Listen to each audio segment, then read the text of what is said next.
안녕하십니까. 신의균의 국방TV 시큐리티 뉴스입니다. 자, 오늘도 우크라이나 전황 알려드리도록 하겠습니다. 바이든 미국 대통령이 키이우를 다녀온 이후로 많은 이 유력 인사들이 키이우에 들어가면서 들어갔다 그냥 나오진 않죠. 뭔가 하나씩 선물 꾸러미를 주고는 나오는데 이 바이든 대통령 이후로 뭔가 이 우크라이나에 들어가는 무기 지원이 좀 급물살을 타는 것 같아요. 전투기 그리고 러시아 본토를 공격할까봐 주지 않는다고 하던 이 300km 날아가는 탄도미사일이죠. 에이테킴스 이런 것까지 지금 준비가 되고 정말 놀라운 무기인데요. 공중에서 항공기, 전투기가 투하해서 무려 72km 날아가서 아주 정밀하게 타격할 수 있는 JDAM ER까지도 지금 미국이 우크라이나에 주기 위해서 보잉하고 계약을 했답니다. 야, 이거 들어가면 진짜 러시아 큰일 나겠는데요. 이런 이야기까지 알려드리도록 하겠고, 그리고 지금 이 피해 양상이, 러시아군의 피해 양상이 지금 어마어마하다. 뭐 이렇게 이 나토 정보국에서 피셜로 발표를 한 이런 이 내용이 도대체 러시아가 얼마나 큰 피해를 입고 있나, 이런 거 한번 또 첨언해드리도록 하겠습니다. 신의균의 국방TV 구독, 알림, 좋아요 눌러주십시오.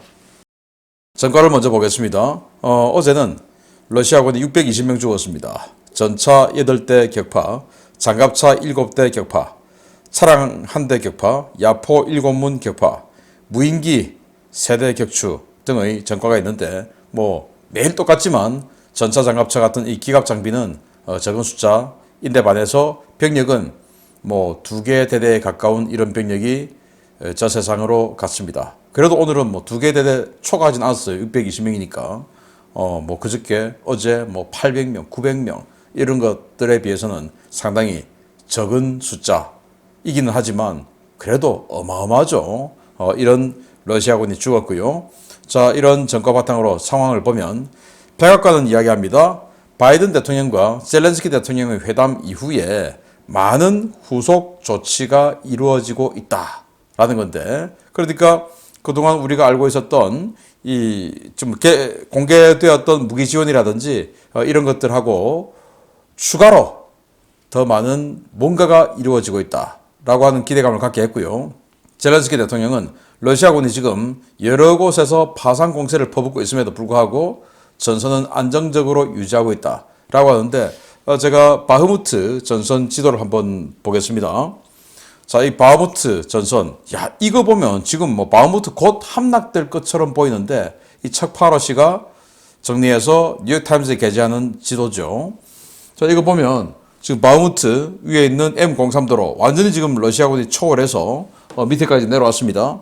그리고 또 이 러시아군이 이 아랫부분에서도 H32도로까지 거의 접근하고 있습니다. 자, 이렇게 되면 조금만 더 닫아버리면 바흐무트가 완전히 포켓 속에 갇히는 포위가 되게 되죠. 지금은 삼면이 그냥 다 포위가 된 상황이죠. 360도 중에서 270도가 포위된 상황인데, 자, 이것만 보면 이 바흐무트 지금 완전히 경각에 달렸다라고 느낄 수가 있는데, 지금 이 우크라이나 측의 주장은 뭐냐? M03도로를 초월해서 들어온 이 러시아군은 우크라이나가 끌어들인 거다라는 거죠. 그래서 여기에서 참호를 만들어 놓고 참호전을 유발하기 위해서 러시아군을 끌어들이다 보니까 여기까지 이렇게 차츰 뒤로 오는 것이지, 러시아군이 우위를 차지해서 그들의 힘으로 밀어붙인 게 아니다라는 우크라이나 측의 주장이 있는데, 뭐 사기를 올리기 위해서 하는 말인지 아니면 진짜 그런 건지는 여기서는 판단할 바가 없습니다만은, 어쨌든 이 척파로시의 이 뉴욕타임즈 지도에 따르면 아주 위험한 상태인데, 그러나 이 우크라이나 측 오신트 그리고 우크라이나 측 이 사령부들의 주장은 아주 차분해요. 그래서 안정적이다 이렇게 주장하고 있고요. 그리고 왕이 중국 외교 담당 정치국원이 뭐라고 했냐? 지금 빨리 휴전해야 된다 이렇게 지금 촉구를 했죠. 그래서 젤렌스키 대통령은 중국의 평화 중재안 도대체 무슨 말 하는지 모르겠다라고 이야기했습니다. 무슨 말 하는지 왜 모르겠습니까? 지금 빨리 휴전하라라고 하는 건 지금 러시아가 점령한 지역이 있는 이 남동부 이 지역 그대로 유지한 상태에서 휴전하라 한국전쟁식으로 그 말 아닙니까? 그러면은 러시아의 일부 손을 들어주는 것이죠. 그걸 왜 모르겠습니까? 그런데 무슨 말 하는지 모르겠다. 그 말은 우리가 이제 개들이 이렇게 짖고 하면은 개하고 이제 반려견하고 오래 같이 살면 그 짖을 때 뭐라고 하는지 알겠지만 남의 개가 막 짖으면 도대체 뭐 때문에 저렇게 짖는지 모르지 않습니까? 그래서 왕이가 하는 말을 개소리 하지 마라 이런 말인 것 같습니다. 자, 그리고 파이낸셜 타임스가 보도를 했습니다. 바그너 그룹이 시리아와 수단에서 수억 달러의 수익을 벌어들이고 있다. 그런데 시리아와 수단에만 바그너가 들어가 있는 게 아니죠. 아주 많은 지역에 들어가 있으니까 굉장히 많은 돈을 지금 당기고 있다라고 보도를 했고요. 러시아의 오신트 소식통 밀 블로그가 푸틴이 연설을 했어요. 그런데 군사 실패의 책임 회피다라고 비난했는데 푸틴은 앞으로 어떻게 하겠다 뭐 이런 대충 이런 정도 지금 1주년쯤 해서 이렇게 연설을 했는데 여기에 대해서 군사작전 실패했다 또는 희생이 너무 많았다 그거에 대해서 뭐 심심한 사과를 표한다 뭐 이런 건 전혀 없다. 그리고 앞으로도 뭐 엄청나게 세게 밀어붙일 거다. 핵을 뭐 쏴버리겠다. 이런 앞으로도 강력한 비전도 없다라고 푸틴을 비난했는데 아마 이 사람은 이 프리고진을 지지하는 이런 사람이 아닐까라는 생각도 드네요.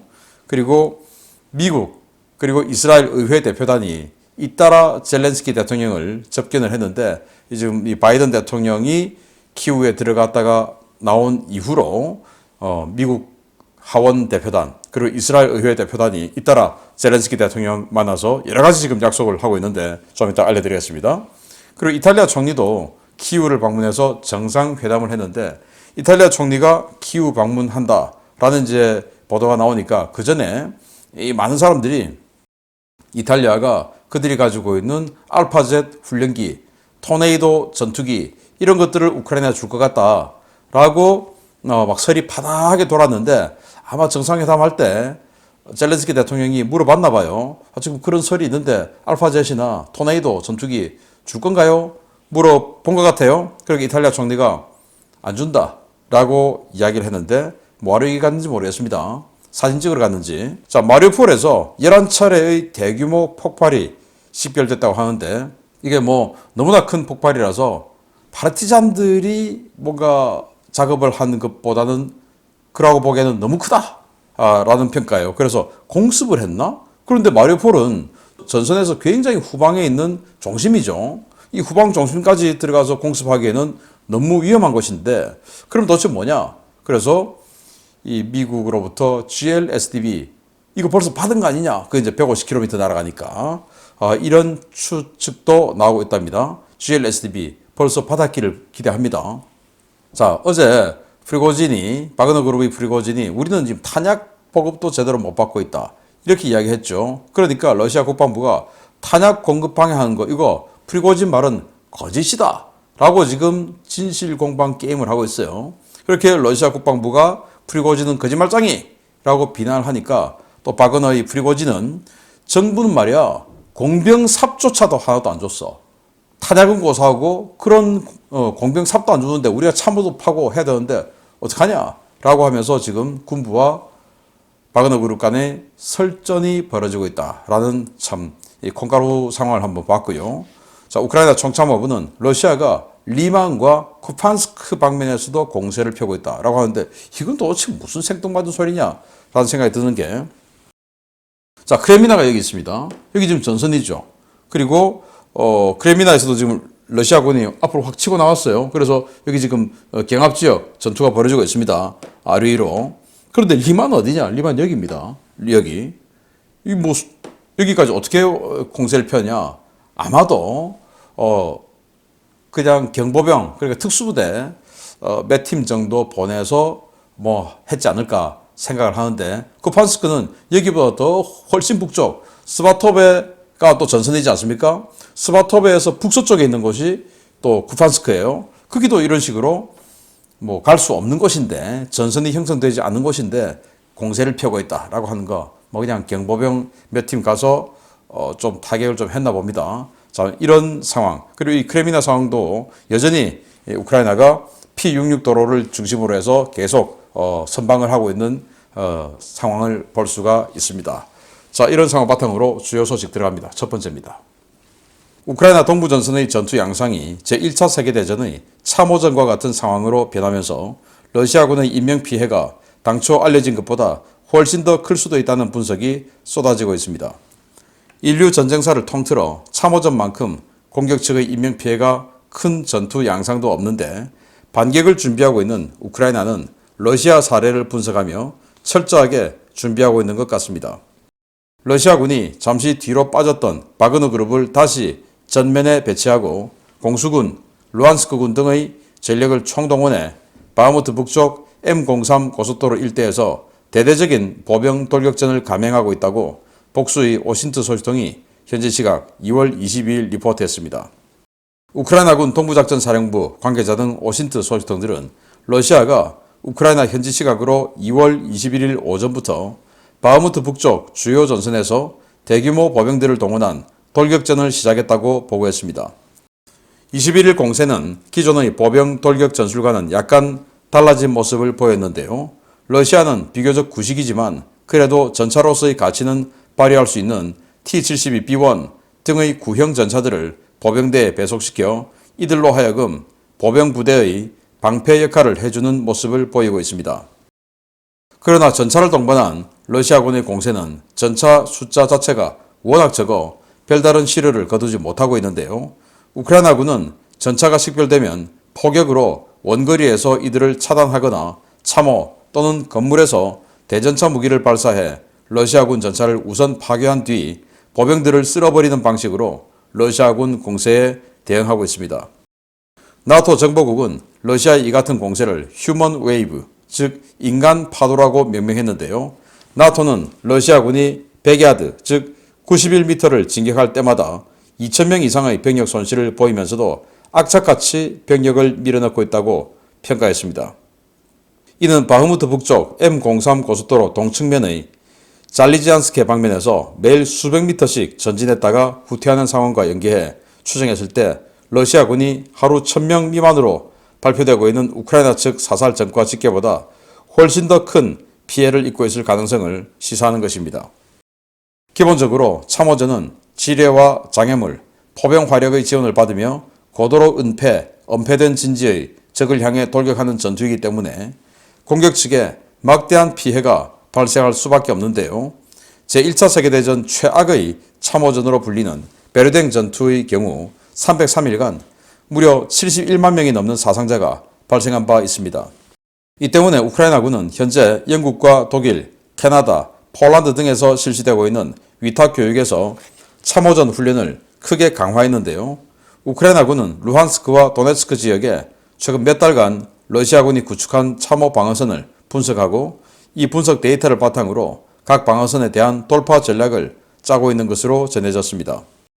우크라이나군의 공세는 이르면 1분기 말, 늦어도 올여름 중에는 실시될 것으로 보이는데요. 부디 우크라이나군은 러시아군의 실수를 답습하지 말고 최소한의 피해로 잃었던 땅을 되찾기 바랍니다. 네, 제가 어제는 한평 전진하는데 10명이 죽는다라고 알려드렸는데 또 여기 나토 정보국에서는 100야드 그러니까 91m 전진하는데 2,000명이 사망 또는 중상을 입는다. 이야, 정말 이게 뭐 하는 짓입니까? 이런 상황인데, 자, 1차 세계대전 때 베르댕 전투라고 있었어요. 프랑스군이 방어를 하고 독일군이 이제 공격을 하는 이런 양상이었는데, 이때 이 베르댕 지역에서만 303일 동안 71만 명이 양측이 죽었습니다. 서로 간에 이제 참호를 파놓고, 중간에 이제, 공간이 있죠. 이 지역을 이제 왔다 갔다 뛰어다니는데, 그냥 기관총으로 쏴버리니까, 철조망, 중간에 감아놓고, 철조망 통과하기 힘들게 만들어 놓고, 그리고는 이제 기관총 쏴버리니까 계속 죽어나가는 거죠. 한 번은 프랑스 사단은 하루 만에 10,000명이 죽기도 했었어요.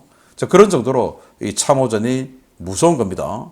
그런데 이 참호를 돌파하려면 그래서 이 철조망을 부숴야 되고 철조망을 깔아뭉개면서 지나가야 되고 그리고 참호의 기관총에 당하지 않고 참호까지 가야 되는데 그렇기 때문에 이제 1차 대전 때 영국이 아이디어를 내서 물탱크하고 비슷하게 생긴 그런 이 움직이는 차량을 만들었고 장갑 차량을 만들었고 그래서 물탱크하고 비슷하게 생겼다. 그래서 그걸 탱크라고 부르기 시작했고 거기에 이제 포를 갖다 붙이고 하면서 이제 지금 우리가 알고 있는 전차가 되었죠. 그래서 참호전 때문에 전차가 나온 거예요. 그러면 이 러시아가 이 참호전에서 승리를 하려고 하면은 그 영국이 했던 것처럼 탱크가 있어야 됩니다. 그것도 강력한 탱크가 있어야 돼요.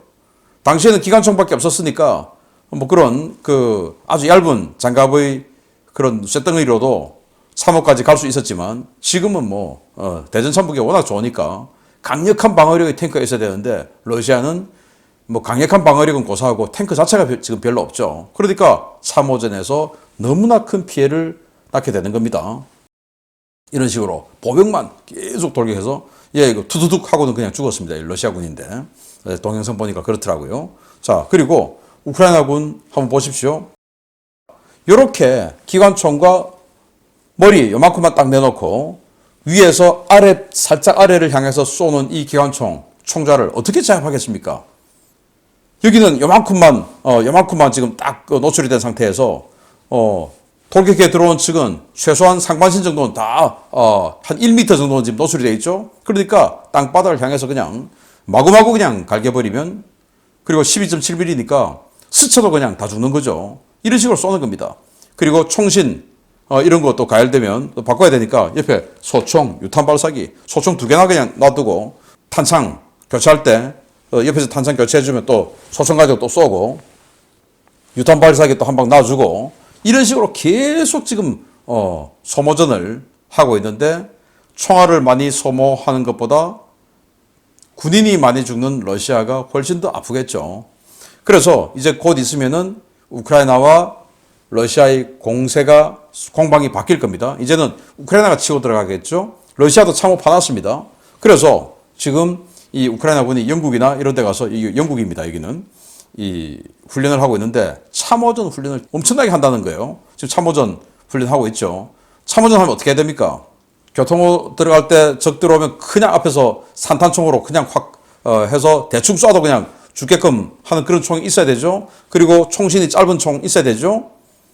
그리고 이 자동소총 있어야 되죠. 그러면서 체류탄도 있어야 됩니다. 그래서 교통으로 들어가서 적의 참모 있으면 그 참모 안에다가 체류탄 같은 거, CS탄 까놓고 그러면 이 방독면 다 있는 거 아니니까 콜록콜록하고 튀어나오면 그것도 뭐 갈겨버리고 이렇게 해야 되는데 지금 우크라이나군은 이 훈련을 하고 있습니다. 우리나라도 제가 그래서 우리나라는 이 참호전 준비가 돼 있나? 우리나라 보병부대 이 CS탄, 이 체류탄 같은 거 지금 가지고 있을까? 좀 걱정이 되기도 하는데 우리 한국군도 참호전 다시 연습을 해야 된다라는 생각이 들고 우크라이나는 잘 준비해서 참호전에서 러시아처럼 저렇게 많은 희생을 당하는 일이 없도록 해야 되겠다라는 생각이 듭니다. 자, 두 번째 희망적인 소식입니다. 뮌헨 안보회담과 조 바이든 대통령의 키이우 방문 직후에 미국의 입장이 급격히 바뀌기 시작했습니다. 바이든 행정부가 우크라이나에 전투기와 에이테킴스 미사일을 공급하는 방향으로 급격히 선회하고 있으며 그 예비 조치가 이미 시작됐다는 소식입니다. 미국은 우크라이나의 반격을 지원하기 위해 장거리 미사일과 전투기를 공급하는 방향으로 급격하게 기울고 있으며 조만간 그 결실을 볼 수 있을 것이라고 마이클 맥카울 하원 외교위원장을 인용해서 로이터 통신이 현지 시각 2월 22일 보도했습니다. 맥카울 위원장은 바이든 대통령의 키이우 방문 직후 미 의회 대표단을 이끌고 키이우를 방문했는데요. 파괴된 러시아군 장비들을 배경으로 가진 기자회견에서 미국의 입장이 바뀌고 있다고 밝혔습니다.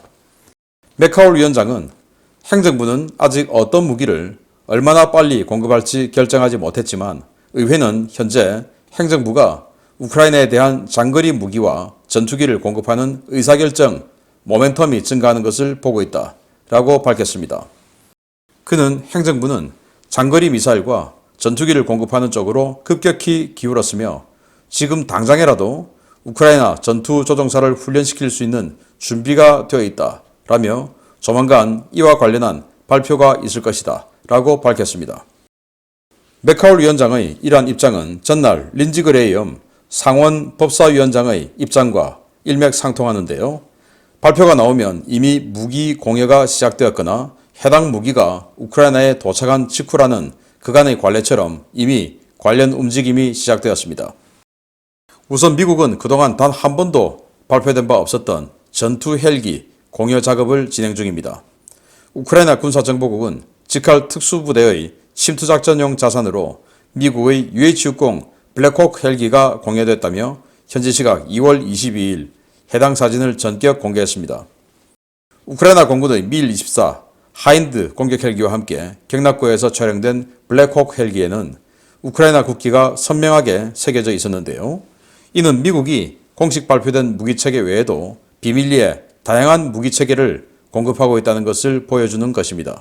전투기용 무장 공급도 시작되었습니다. 블룸버그 통신의 안토니 카파치오 기자는 현지 시각 2월 22일 미 국방부가 보잉과 사거리 72km의 활공 유도폭탄인 JDAM-ER 공급 계약을 체결했으며 해당 물량은 우크라이나 공군에 납품될 물량이라고 밝혔습니다. 미국은 우크라이나 공군의 미그-29와 수호-24 전투기에 이 폭탄을 통합하는 시스템 인테그레이션 작업을 진행하고 있는데요. 이들 전투기에는 이미 미국제 함 대레이드 미사일과 APKWS 유도 로켓이 통합되어 있어 향후 도입될 F-16 등 서방제 전투기가 제공 임무에 집중하는 데 크게 기여할 것으로 기대됩니다. 이와 별개로 미국은 내년 초로 예정되어 있던 에이브람스 전차 공여 일정을 미군 치장물자를 빼서 주는 방식으로 크게 앞당기는 방안도 검토 중인데요. 미국의 입장 변화로 인해 크게 난처해진 러시아가 어떤 강경 대응에 나설지 지켜봐야겠습니다.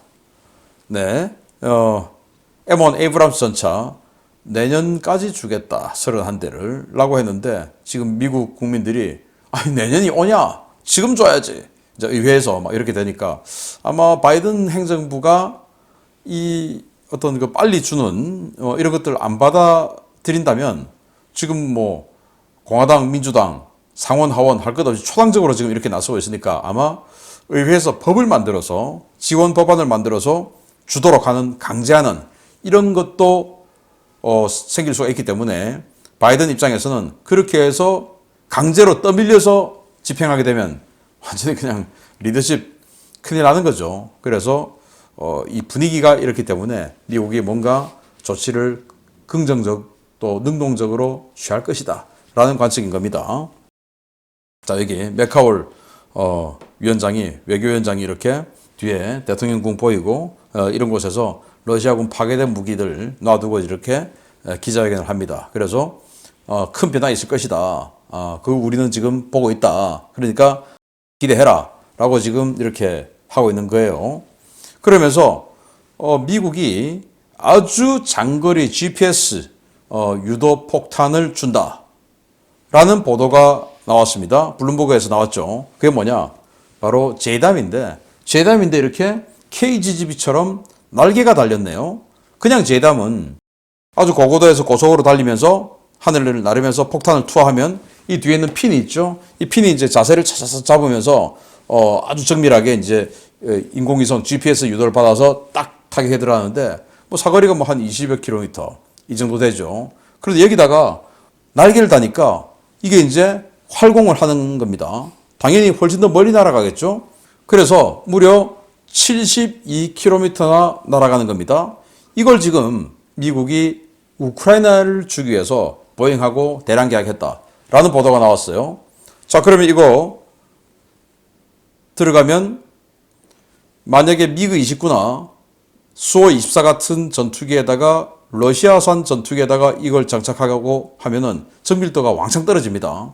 자, 그러면은 지금 전투기 F-16, 네덜란드산 F-16 이거 들어가는 거 이미 지금 준비된 거 아니냐? 라는 관측도 나올 수 있고 뭐 굉장히 이제 유효한 무기인데 또 이런 사진도 공개를 했어요. 우크라이나가 블랙호크입니다. UH-60 그러면서 이제 이 조종사들을 보여줬는데 그러면서 또 다른 사진을 보여주면서 우크라이나 밀-24죠. 하인드 공격 헬기하고 같이 나란히 서 있는 이 사진을 공개했어요. 그런데 블랙호크 헬기 줬다는 그런 발표는 없었는데 이렇게 이미 가서 작전 중에 있는 겁니다.